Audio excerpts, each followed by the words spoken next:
So in order to set up your myViewBoard account, you need to head to the website myviewboard.com, which you can see here that we have typed into our browser. Now once you get to this website, you're going to want to sign in. So you're going to see the sign in link over here on the right. Now if you're doing this maybe on your phone or a tablet, or your window is maybe smaller, so let's go ahead and shrink our window here so you can see what it looks like.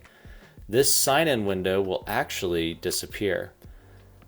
So you see the sign-in link, how it disappeared? Now it's replaced by this little hamburger menu.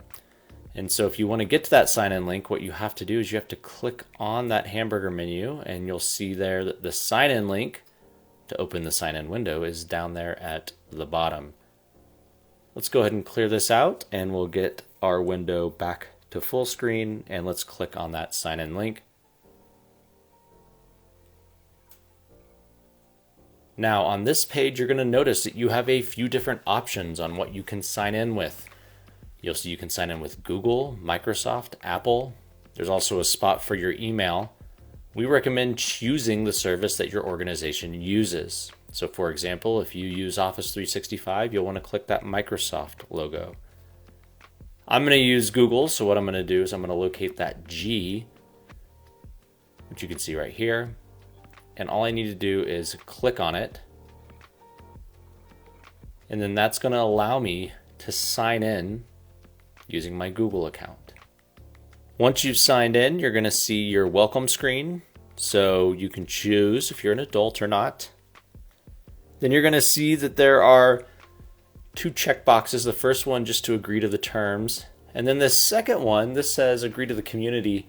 The community is actually just a place where we share resources. You can answer questions, feature requests for the myViewBoard software. So we definitely recommend that you go ahead and accept that. It will just use your same Google account that you're using right now. So from here, you can choose your roles. So you have IT admin, principal, or teacher as your choices. And then you're going to get to this page where it's going to ask you to update your myViewBoard name. You can see here by default, it is your email. We recommend picking something unique. It could be your last name and your favorite number, but it does have to be unique. It can't match anyone else. Click the Save button. And then there's just a quick start guide here. It's explaining that your settings are here on this tile. Again, some more information here and some resources, but we can close this window. And you're going to see here that you are logged in. It'll say good morning and your name, and then you'll see the different tiles here on your home page. Here you'll see a settings button. If you click on that, that's where you can change your myViewBoard settings, which we'll get into in our other videos.